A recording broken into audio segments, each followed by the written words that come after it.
오늘 말씀은 누가복음 12장입니다. 제가 이 누가복음을 계속해서 설교하고 있는데요. 11장과 12장 말씀은 뭔가 연결되어져 있어요. 뭐 모든 성경이 다 연결되어져 있지만 특히나 11장과 12장은 이 바리새인 율법 교사, 그다음에 그 시대의 악한 자들, 이런 사람들의 허물을 지적하시면서 그들의 잘못을 다 들춰내시고, 그리고는 예수님께서 사람들에게 너희가 옳은 것과 옳지 않은 것을 분별할 줄 알아야 한다라고 말씀하세요. 57절에 가면 그 말이 나오는데, 또 어찌하여 옳은 것을 스스로 판단하지 아니하느냐라고 하는 말씀이죠. 옳은 것을 스스로 판단할 수 있어야 된다. 제가 전에도 설교 시간에 얘기했는데, 우리 신앙인들은 스스로 성경을 보고 기도하고, 그리고 그 가운데서 깨달음을 얻어서 바른 판단을 할 수 있는 그런 정도까지 영적으로 성숙해야 돼요. 우리가 성숙하지 못하면 남들이 이래라 저래라 할 때 여기저기 끌려다니거든요. 옳지 못한 일에도 따라다니고, 그리고 바르지 못한 것으로 인도하면 알지 못하기에 바르지 못한 대로 끌려갑니다. 우리 한국에 이단들이 참 많은데 그중에 신천지가 있죠.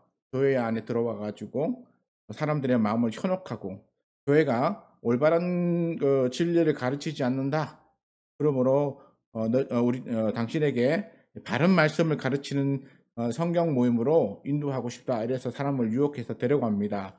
그래서 거기서 이제 단계적으로 이제 훈련시키면 사람들이 거기서 들어보고는 와, 이렇게 좋은 말씀이 있는가 이러고는 혹하고 빠져들어서 신천지로 넘어가는 경우들이 많았어요. 그래서 한국 교회가 그것 때문에 너무나 많은 피해를 입었고, 지금도 여전히 신천지로 인해서 피해를 입고, 그리고 또 뭐 교회 숫자가 줄어드는 것에 대한 것보다는 그렇게 교회 안에서 영적인 바른 길을 가야 될 사람이 이게 다른 길로 간 거죠. 교회 안에 있으면 그래도 아직은 못 깨달았어도 어 이후에 점차 깨달을 수 있는 기회가 있는데, 아예 신천지라고 하는 다른 곳으로 가버리면 깨달을 수 있는 기회조차도 없어지는 거기 때문에 안타깝습니다. 근데 왜 사람들이 그렇게 이단들의 유혹을 받아서 넘어가느냐 하면, 스스로 옳은 것을 판단할 줄 아는 능력을 갖지 못하기 때문에요. 스스로 옳은 것을 판단할 수 있는 능력이 있어야 돼요. 막 누가 얘기하면 막 저 사람 말이 옳은 것 같고, 또 여기 가서 들으면 또 여기 말이 옳은 것 같고, 그러면 이미 자신은 판단 능력이 없다는 사실을 깨달아야 합니다. 우리 예수님께서도 말씀하셨어요. 뭐라면 그리스도가 여기 있다 저기 있다 하여도 너희는 가지 말라, 그렇게 말씀하셨어요. 그리스도가 어디 있다고요? 여기 있다 저기 있다 그렇게 나타나는 분이 아니라는 것입니다. 오직 그리스도는 너희 마음 안에 있다라고 말씀하셨어요. 그렇기 때문에 우리가 내 안에 들어와 계시는 예수 그리스도를 의지하고, 그리고 말씀을 보고 연구하고 깨달음을 얻고, 그리고 기도하고 바른 길을 갈 수 있도록 스스로의 영적인 지식을 키워놓지 않으면 안 됩니다. 특히 오늘 우리가 볼 오늘 본문의 말씀인 49절부터 59절 말씀은 굉장히 어렵고 성경을 해석하는 데 있어서 난해합니다. 그저 우리가 단순하게 하면 우리 주님이 세상에 불을 던지러 왔다, 심판하러 오셨다, 이렇게 말할 수 있는 구절이거든요. 그러나 단순히 심판을 던지러 오셨다라고 하는 것으로 끝내버리면 우리는 이 말씀 속에서 은혜의 말씀을 찾아볼 수가 없어요. 구원의 길, 하나님께서 우리에게 베풀어 주신 그 구원의 길, 그리고 우리 예수님께서 이 사역을 하기 위해서 얼마나 힘들고 어려우셨는가라고 하는 고민과, 또 여기서 베풀어 주는 말씀의 깨달음 속에서 얻게 되는 은혜에 대해서 우리가 놓치게 되는 부분이 참 많습니다. 그렇기 때문에 성경을 보면서 우리가 모든 부분을 다 깨달을 수 있으면 가장 좋지만, 그렇지 못하다 할지라도 성경을 통하여서 선한 말씀과 내가 말씀의 기준으로 깨달음을 얻을 수 있을 만큼 영적인 지식, 그 다음에 지혜, 그리고 판단력, 이런 것들을 키워나갈 줄 알아야만 하는 것입니다. 그래서 바울이 말했잖아요. 맨날 젖이나 먹는 어린아이가 되지 말고 너희가 이제 장성해서 간단한 음식을 먹을 수 있는 그런 사람이 되라라고 말씀하셨어요. 그러니까 우리 신앙인들은 이 영적으로 자라야 돼요. 그래서 맨날 누가 먹여주는, 엄마가 먹여주는, 유머가 먹여주는 이런 젖이나 먹는 그런 사람이 아니라 스스로 자신이 먹어야 될 음식을 찾아서 좀 더 단단하고 좀 더 다양한 이런 것들을 먹으면서, 그리고 그 안에서 올바른 것을 찾아 나갈 수 있는 그런 지혜와 지식을 갖춰야 합니다. 그래서 오늘 말씀을 보면서 우리가 해석하고 깨달음을 얻을 수 있는 그런 시간이 되었으면 좋겠습니다. 오늘 말씀에 보면 첫 마디부터 굉장히 어려워요. 무슨 말이냐면 내가 불을 땅에 던지러 왔노니 라고 말해요. 내가 불을 땅에 던지러 왔다. 이 말이 무슨 말일까? 단순히 이러면 불 타는 것, 그래서 불을 던지면 모든 것을 태워버리겠다라고 하는 이미지가 그려지죠. 모든 것을 태워버리는 그런 상황을 생각하면 이거는 지옥 심판과 연결되어져 있겠거니라고 하는 생각이 듭니다. 그러니까 예수님께서는 이 땅에 불을 던져서 심판하러 오셨다라고 하는 의미로 우리가 해석할 수 있어요. 그것이 잘못됐다는 것은 아닙니다. 분명히 이 불의 의미 속에는 심판의 의미가 들어져 있습니다. 그러나 이 심판을 세상에 와서 내가 막 불을 던져서 모든 사람을 심판하시겠다라는 그런 단순한 방향으로만 설정하면 너무 잘못되어져 있을 수 있다는 거 한번 생각해 보셔야 된다는 거죠. 그래서 내가 불을 땅에 던지러 왔노니 라고 말하시면서 뭐라고 하셨냐면, 이 불이 이미 붙었으면 내가 무엇을 원하리요? 라고 하는 이 말이 또 뒤에 붙어 있어요. 그래서 불을 던지러 왔다라고 하는 말도 쉽게 해석하기가 어려운데, 그 뒤에 붙어 있는 불이 이미 붙었으면 내가 무엇을 원하리요? 라고 하는 말 자체가 또 다시 어려움을 주는 거예요. 다시 말해서 내가 세상에 불을 던지러 왔지만 그러나 아직 불이 붙지 않았다라고 하는 의미로 해석할 수 있습니다. 그리고 또 여기서 내가라고 하는 사람이 무엇을 원하리요? 라고 하는 얘기는 내가 이 세상에 불을 던지러 왔는데 불이 이미 붙었다면 내가 더 이상 바랄 것이 없다라고 하는 의미로 해석할 수 있다는 것이죠. 그러니까 예수님이 이 세상에 불을 던지려고 와서 보니까 아직 불이 안 붙은 거예요. 그러니까 이 불 붙기를 원하는 마음이죠.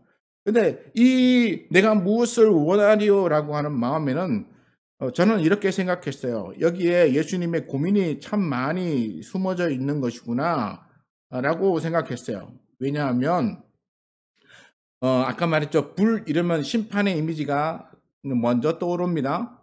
그래서 이 불을 던지러 왔다는 말을 이렇게 바꿔 얘기할 수 있어요. 심판을 선포하러 왔다라고 하는 의미로 해석할 수 있습니다. 그래서 내가 이 땅에 심판하러 왔노니 이 심판이 이미 시작되었으면 내가 무엇을 더 원하리요? 라고 하는 말로 우리가 바꾸어서 본다면 조금 더 이해하기가 쉽지 않을까라는 생각이 듭니다. 여기서 불을 던진다는 것은 심판을 선포하는 것이고, 심판 선포한다는 것은 결국 선과 악을 구분하는 심판을 시작하겠다라고 하는 의미죠. 그럼 예수님께서 이 세상에 불 던지러 오셨다라고 하는 의미를 우리가 생각하면서 예수님이 하셨던 그 사역을 우리가 한번 돌아보면 정말로 예수님이 세상에 불을 던지셨는가? 막 사람들에게 막 불을 던지면서 전투를 벌이셨는가? 그런 건 아니죠. 예수님께서 던지신 불은 어떤 불입니까? 예수님께서 던지신 불은 천국의 복음이자 곧 예수 그리스도의 십자가입니다. 예수님께서 내가 이 세상에 십자가를 지러 와서, 그리고 그 십자가를 통하여서 사람들 사이에 구원과 심판이라고 하는 구분 짓는 그런 일을 하시겠다라고 하는 거야. 심판이라고 하는 걸 우리가 생각해 보면 법원 가서 우리가 판결을 받잖아요.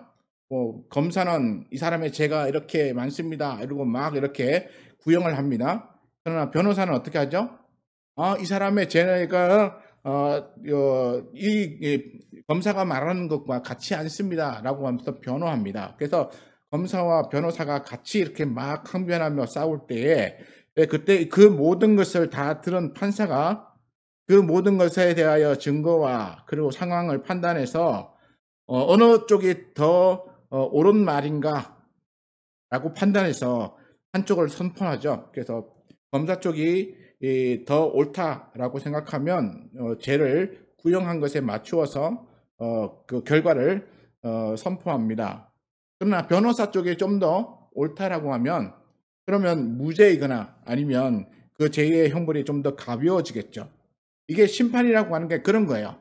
다시 말해서 죄가 있느냐 없느냐 두 가지 중에 하나를 판단하는 거예요.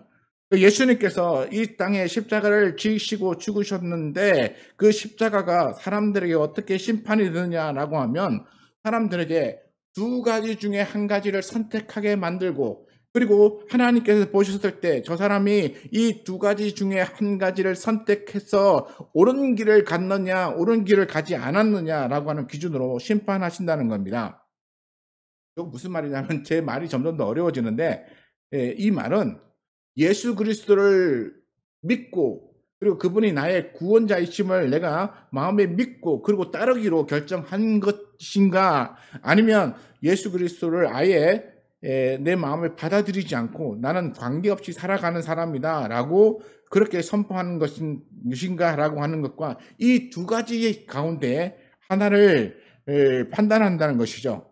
그러니까 예수님께서 이 땅에 불을 던지러 왔다라고 하는 것은 내가 이 세상의 사람들에게 이런 심판을 선언함으로써 그리고 사람들이 어느 쪽을 선택하실지를 정해서 그 선택에 따라서 그들을 심판할 것이다라고 하는 의미로 보여주는 것입니다.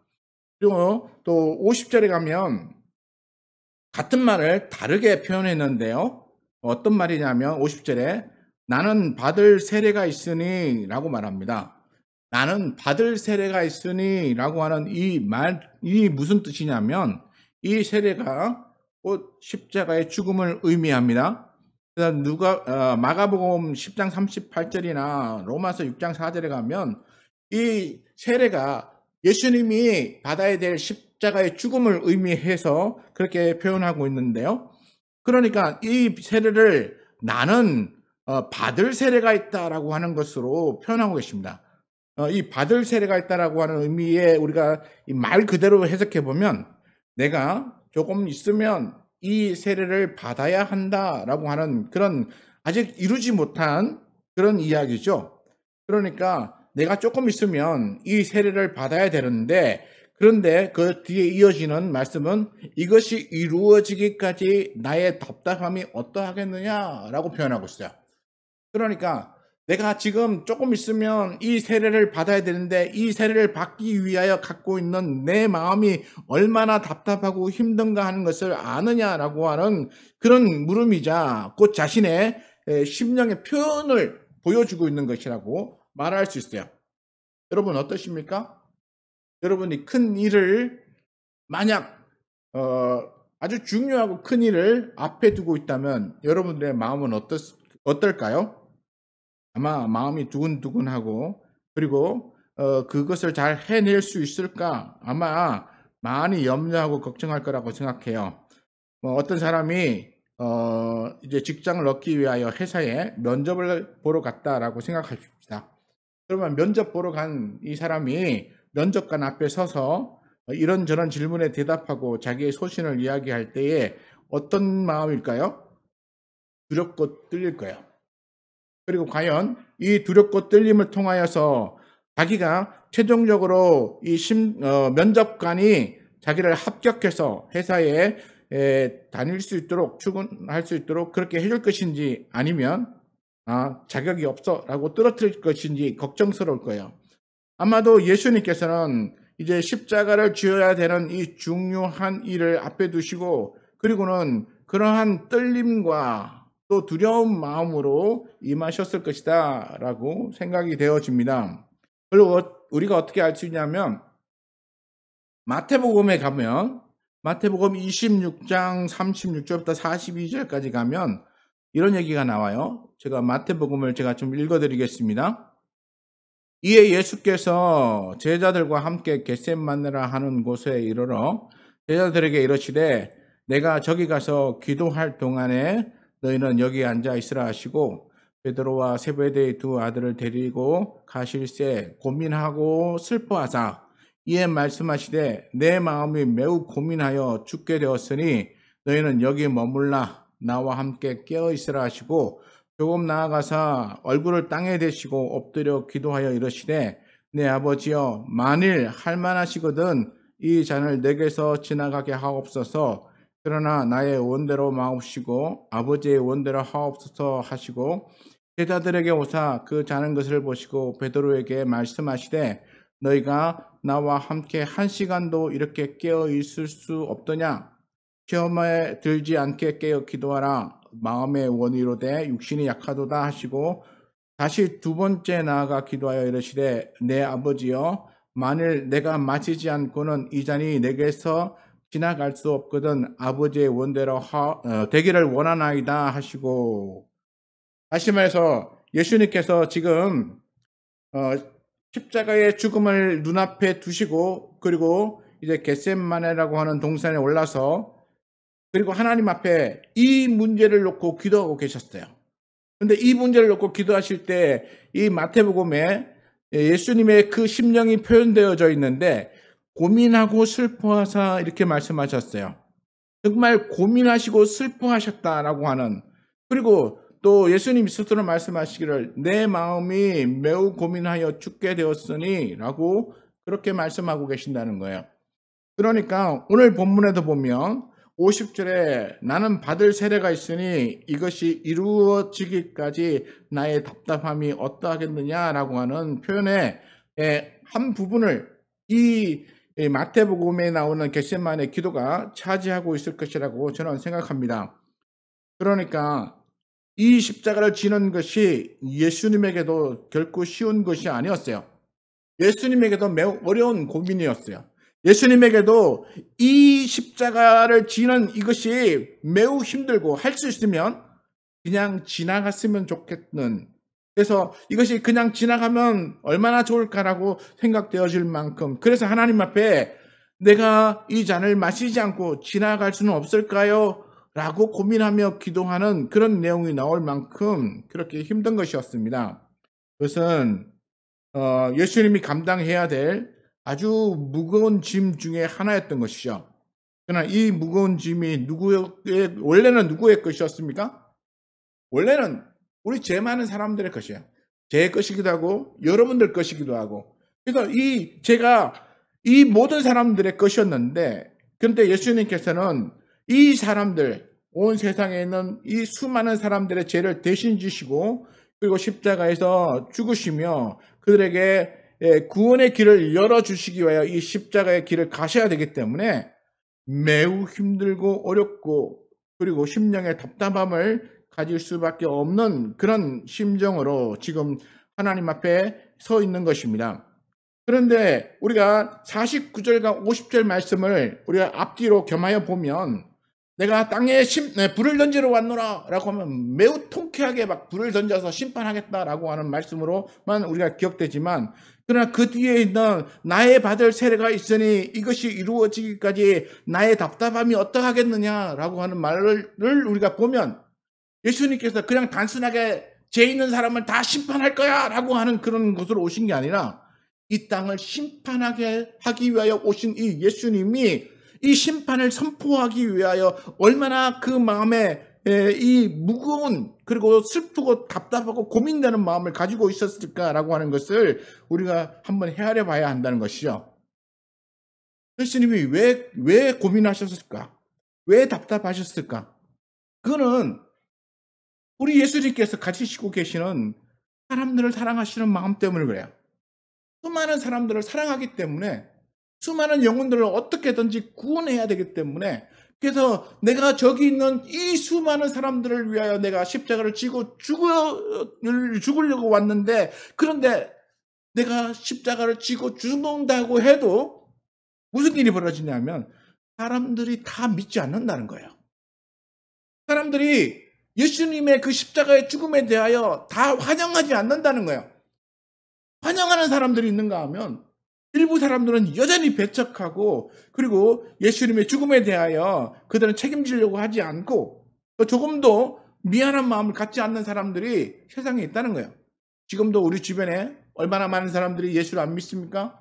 우리는 그들이 영혼 구원받기 위하여 복음을 전하고 그들에게 어떻게든지 그들이 예수 그리스도를 믿어서 천국에 대한 소망을 가지기를 바라는 마음에 그들에게 교회 가자 그러고 예수 믿으라 그러고 그러면서 천국 같이 가자고, 그렇지 않으면 지옥에 갈 수밖에 없다고 그렇게 얘기해줘도 사람들은 무슨 말을 해요?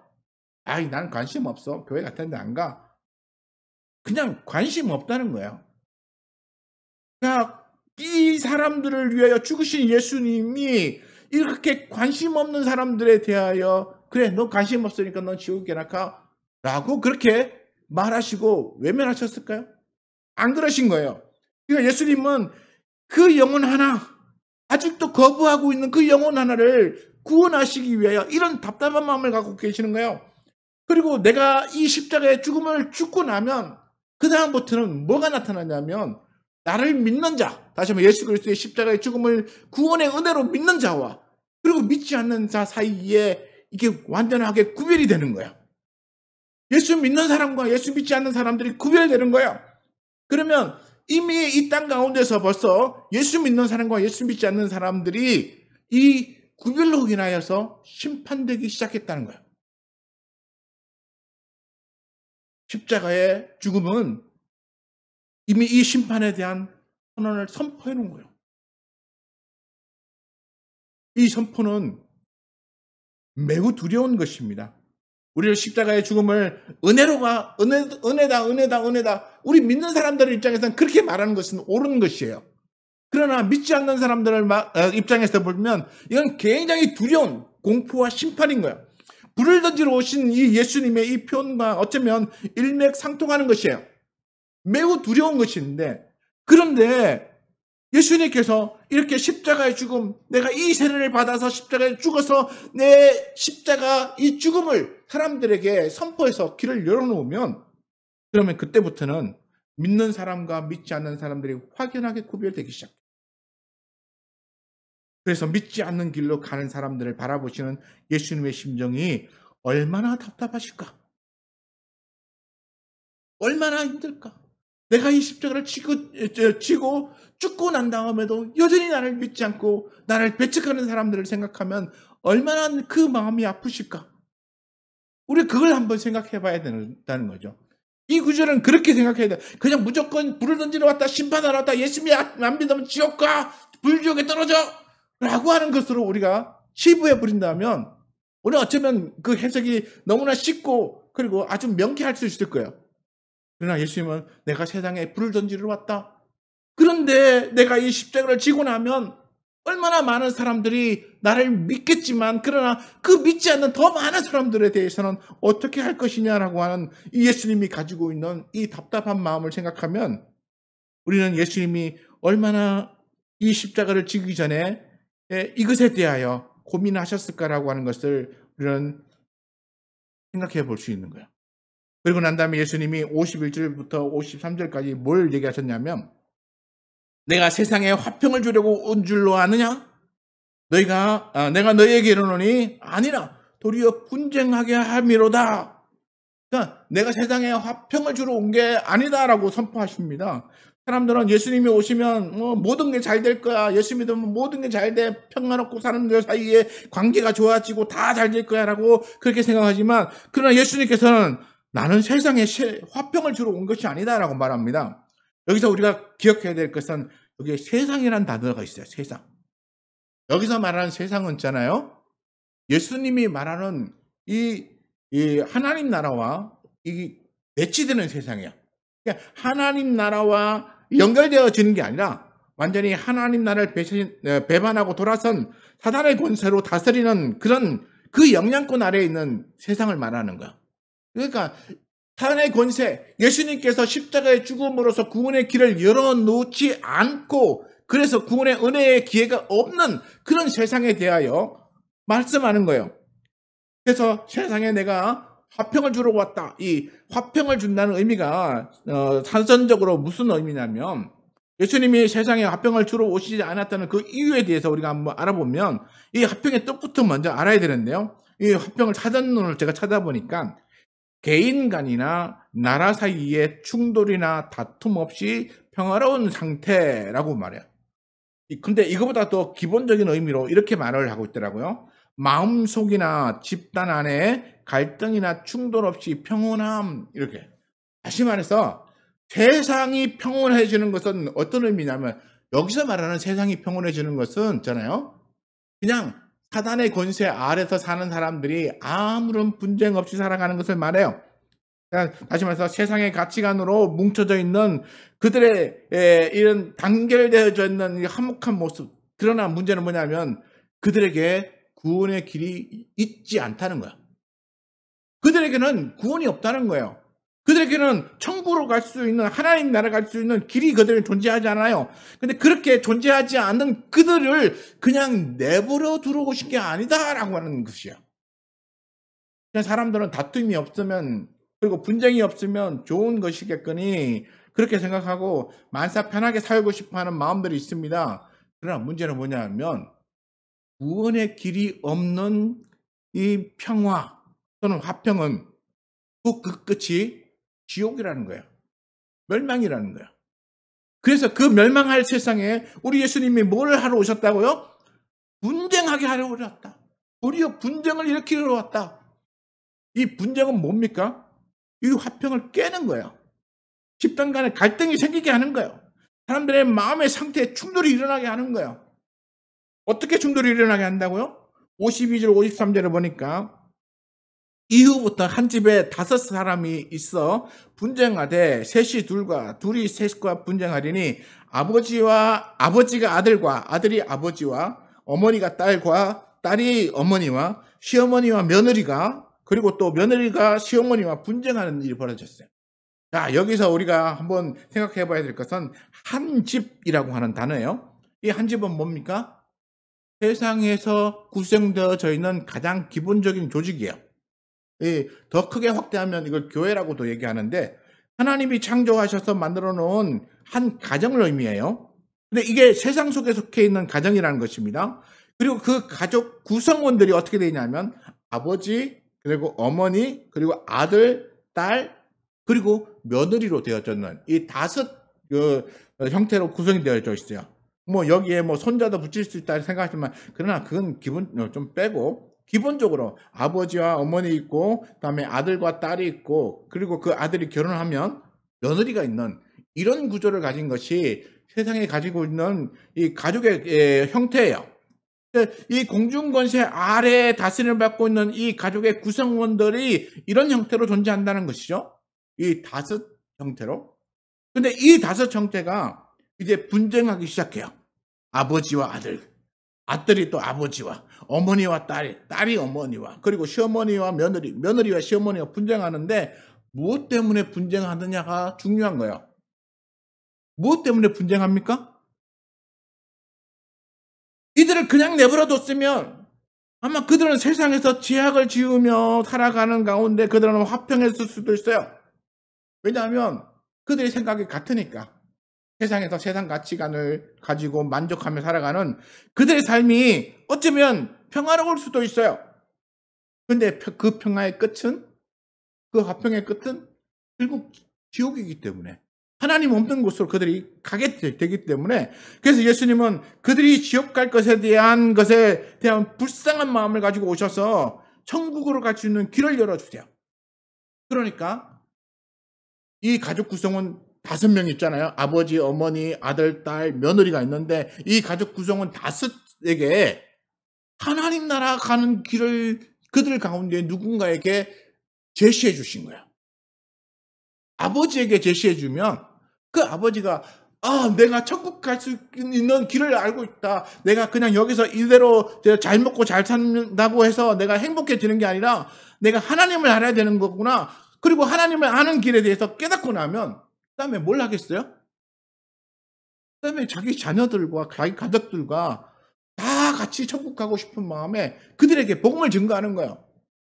그러면 그러면 아버지 정말 좋은 길이에요 이러고 그러면 사람이 마음이 확 돌았을까요? 아니라는 것이죠.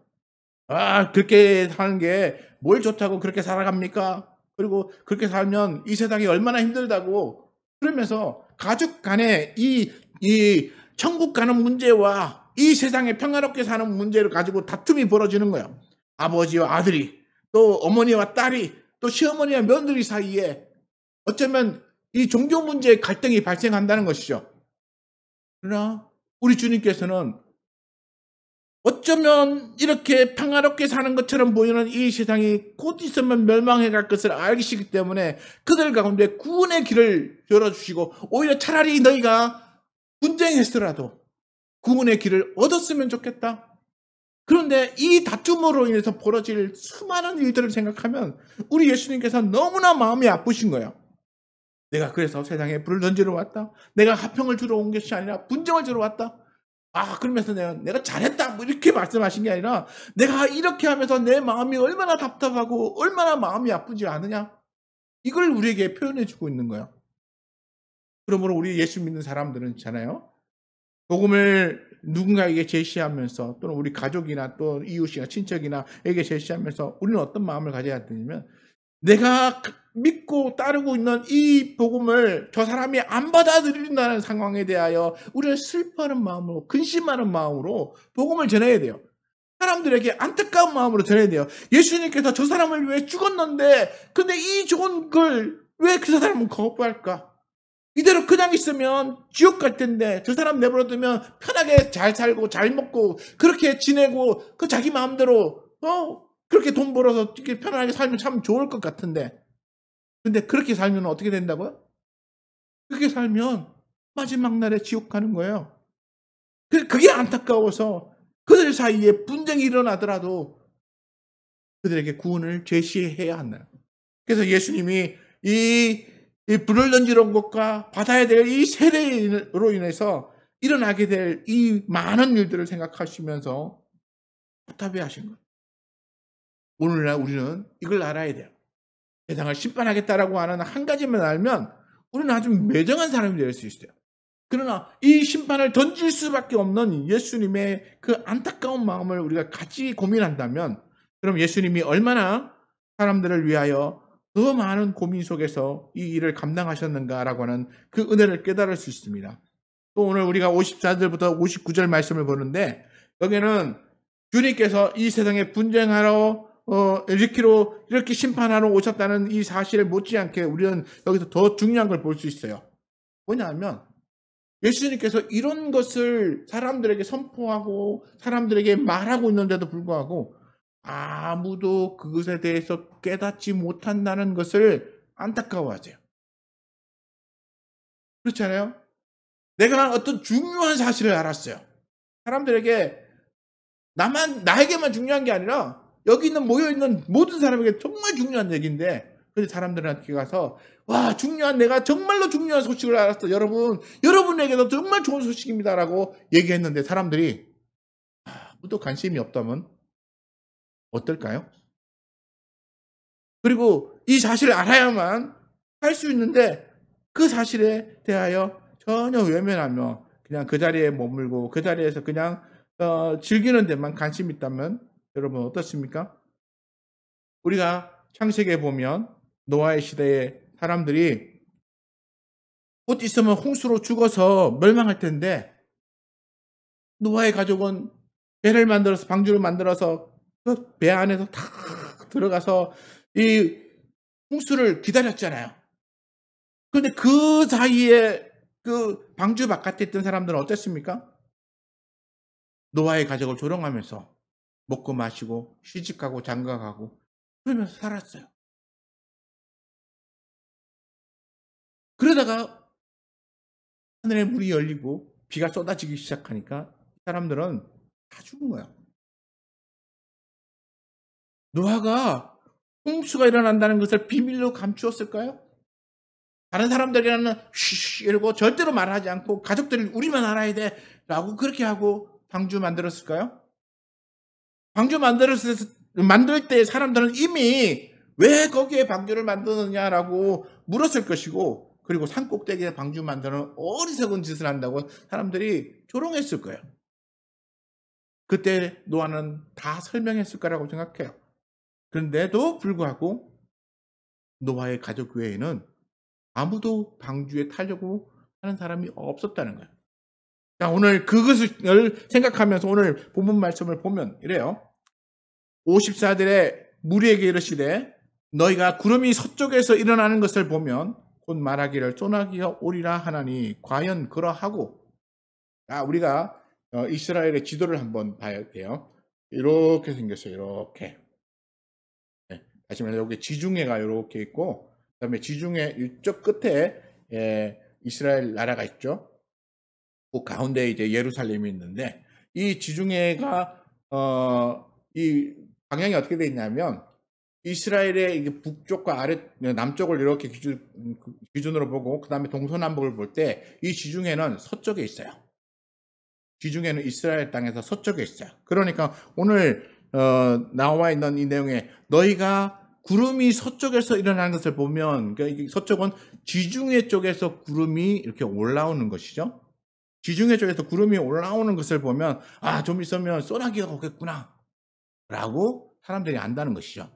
보통 비가 올 때는 바다에서 수증기가 이렇게 올라와 가지고 그것이 비구름으로 형성돼서 그 다음에 비로 떨어지는 거거든요. 근데 이게 엘리야 시대, 열왕기에 가면 엘리야 시대에 똑같이 나와요. 엘리야가 북쪽 이스라엘에 3년 동안 비가 오지 않을 것이다 라고 했다가 나중에 하나님께서 이제 비가 올 것이다 라고 선언했을 때 갈멜산 꼭대기에서 바알과 아세라를 섬기는 제사장들과 싸우고 난 다음에 승리하고 그러고 난 다음에 가서 기도하죠. 기도하고 난 다음에 자기의 사원을 보내서 너는 저기 바닷가에서 무슨 일이 일어난지 보고 얘기해라 라고 해서 7번이나 이렇게 보고하게끔 해요. 그때 7번째 이 사원이 와서 바다에서 손바닥만한 구름이 일어나나이다 라고 했더니 엘리야가 됐다. 이러고는 아합에게 가서 이게 비가 올 거니까 이 비 때문에 길이 막혀지지 않도록 빨리 가서서 이렇게 얘기해요. 그러고 난 다음에 비가 막 이렇게 쏟아져요. 이게 이스라엘의 날씨예요. 다시 말해서 이 서쪽 지중해에서 구름이 일어나면 얼마 안 있으면 이스라엘 땅에 이 소나기가 쏟아져 가지고 비가 막 내리는 거예요. 사람들은 알아요. 지중해에서 구름이 이렇게 막 일어나기 시작하면 얼마 안 있으면 우리에게 소나기가 오겠구나 라고 하는 걸 알아요. 또 56절에도 보면 남풍이 부는 것을 보면 말하기를 심히 더우리라. 근데 이스라엘의 땅에 남쪽에 있는 위치가 뭐가 있냐면 남쪽에는 광야가 있어요. 우리 소위 말하는 시내 광야가 있어요. 이스라엘 백성들이 이렇게 40년 동안 머물렀던 시내 광야가 있어요. 이 광야의 기준은 뭐예요? 아주 거칠고 메마릅고 아주 돌멩이와 모래로 이렇게 채워져 있는 그런 뜨거운 곳이에요. 그러니까 이런 뜨거운 바람이 메마른 광야에서 이렇게 북쪽으로 이렇게 불어 올라오면 그 다음에 무슨 일이 생기겠습니까? 뜨거운 바람이 불어 올라오니까 그러면 이제 곧 더울 것이다. 그래서 55절 뒤에 보면 심히 더우리라 하나니 과연 그러하니라. 그러니까 날씨의 변화에 대해서 사람들이 안다는 거죠. 날씨의 변화에 구름이 일어나면 비가 오겠다. 그리고 남풍이 불면 그 뜨거운 바람이 여기 오네. 좀 있으면 더워질 거야. 이런 사람들은 너무나 잘 안다는 거야.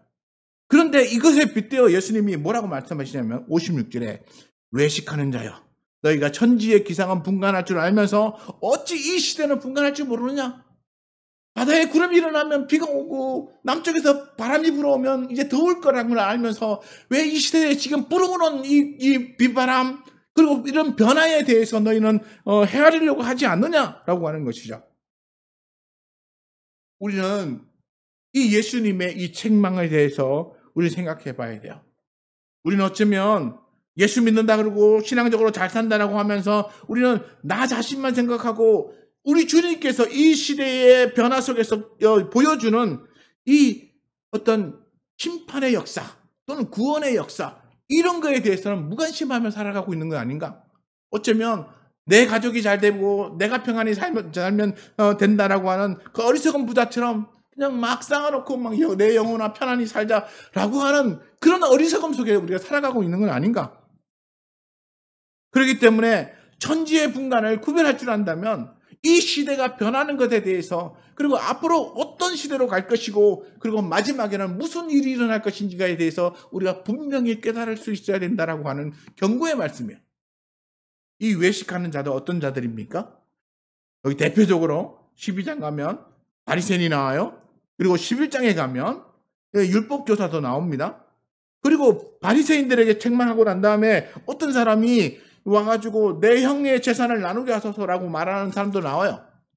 그러니까 종교 지도자들이 부패하고 그리고 또 당시에 사는 사람들이 물질, 다시 말해서 부유해지는 것에만 관심이 있어갖고 사람들이 하나님 나라의 영적인 것에 대하여 관심이 없어지는 그런 악한 시대가 되면 죄악이 가득한 그런 시대가 되면 우리는 이제 곧 하나님의 심판이 올 것이다. 다시 말해서 이제 이런 징조가 일어나면 곧 소나기, 다시 말해서 하나님으로부터 심판이 올 것이다 라고 하는 것에 대하여 우리는 그것을 헤아려야 한다는 거예요. 근데 많은 사람들이 이 헤아림을 안 헤아리려고 해요. 어떻게 하려고 해요? 내가 이 세상에서 평화롭게 살았으면 좋겠다. 내가 이 세상에서 좀 그냥 잘 살고 좀 행복했으면 좋겠다. 하나님의 나라에 대해서는 관심이 없고 그리고는 그냥 내 가족, 내가 행복하게 사는 거에서만 관심을 가지면 그러면 우리는 이 소나기를 피할 수 없는 거야. 뜨거운 바람 속에서 우리는 그 열기를 피할 수 없는 거야. 우리 주님께서 뭐라고 말씀하셨습니까? 너희는 먼저 그의 나라와 그의 의를 구하라. 우리는 하나님의 나라를 구해야 돼요. 하나님이 우리에게 주시는 그 은혜를 구해야 돼요. 하나님이 우리에게 경고하시는 말씀에 따라서 우리는 이리 가기도 하고 저리 가기도 하면서 순종하는 삶을 살아야 돼요. 그리고 우리가 최종적으로 구해야 될 것은 이 땅에서 평화가 아니라 이 땅에서 행복이 아니라 하나님 나라 가는 거예요. 그렇기 때문에 우리는 57절 말씀 또 어찌하여 옳은 것을 스스로 판단하지 않느냐. 우리가 지혜가 없으면 그냥 세상이 가르치는 세상 사람들이 말하는 그 기준에 따라가는 거예요. 많은 사람들이 자기가 부유해지는 게 행복하다라고 말하고 그것을 자랑스럽게 얘기하니까 그럼 나도 부유해지고 그러면 나도 행복해지겠네. 그럼 나도 많이 쌓아놔야지. 나도 많이 얻어야지. 내가 누구네 집에는 공부 잘해서 뭐 직장이 어디 갔다더라. 뭐 그래서 그 집이 잘 산다더라. 그렇게 말하는데 그러고 말하고 나면 아이고 그 집 되게 행복하겠네. 그러면 나도 우리 집이 또 그랬으면 좋겠다. 이런 생각을 가지고 따라가면 안 된다는 거예요. 그 사람이 부자가 되든 그 다음에 좋은 학교를 나와서 좋은 곳에 취직해서 그래서 돈을 많이 벌든 명예를 많이 얻든 그게 중요한 게 아니고 그 사람이 최종적으로 죽은 다음에 어딜 갈 것인가? 그 영혼이 어디로 갈 것인가? 그 사람이 예수 믿고 구원을 받을 것인가? 안 나갈 것인가? 하나님의 말씀대로 사는가? 하나님의 말씀대로 살지 않는가? 라고 하는 것을 보고 판단할 수 있는 능력을 가져야 된다는 거야. 당신들이 이렇게 여기서 잘 살아도 하나님의 말씀대로 순종하지 않으면 못 간다라고 하는 것에 대하여 말할 수 있는 사람이 돼야 돼요. 그래서 58절에 가면 내가 너를 고발하는 자와 함께 법관에게 갈 때에 길에서 화해하기를 힘쓰라 라고 말했어요.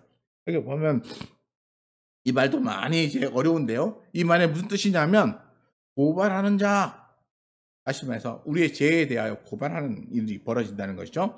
그리고 법관은 이제 그 밑에 재판장이라고 나오는데 이 재판장이 다시 말해서 최종적으로 심판할 사람이에요.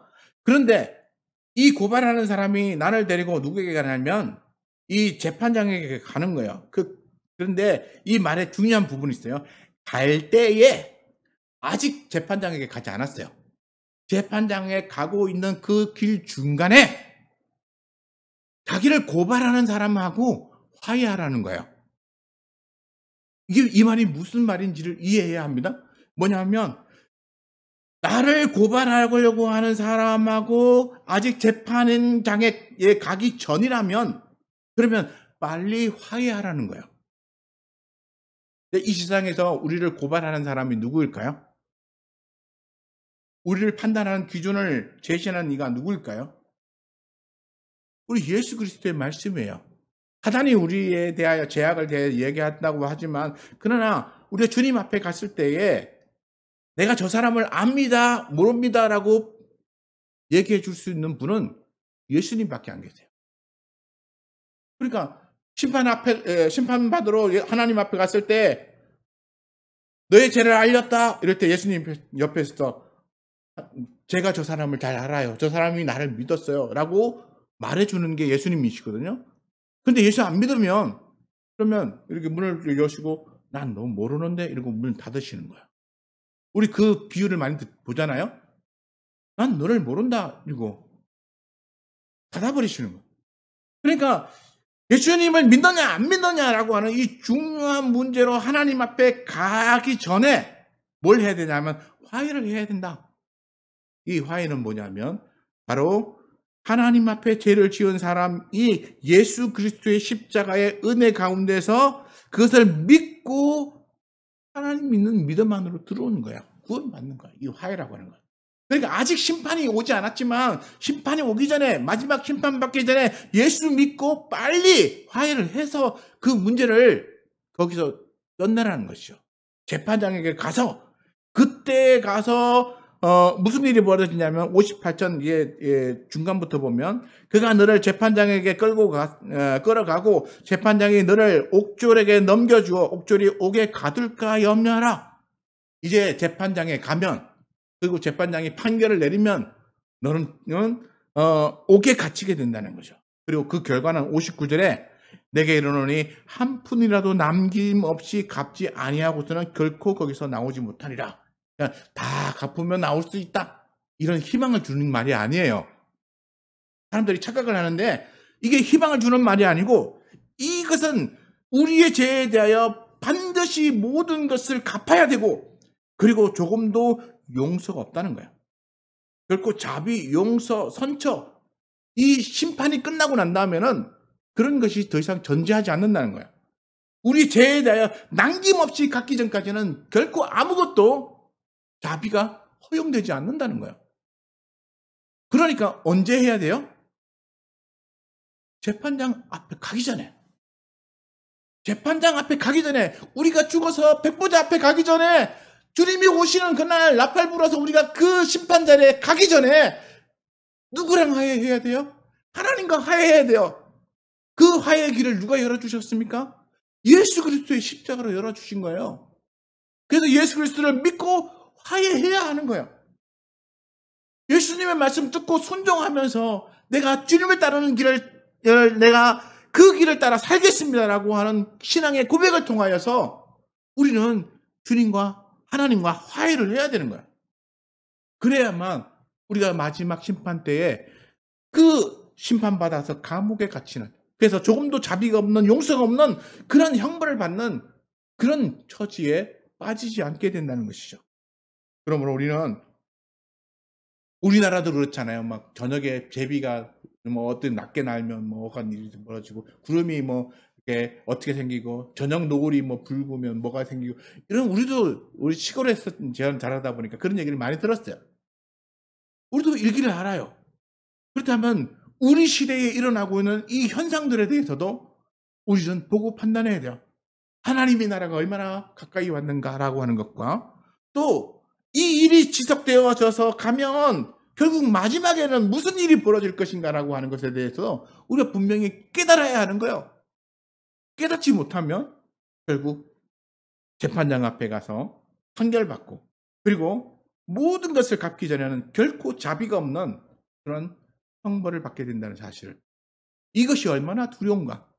이 두려움의 심판에 처하기 전에 우리는 깨달아야 하는 것입니다. 우리 교회 성도 여러분,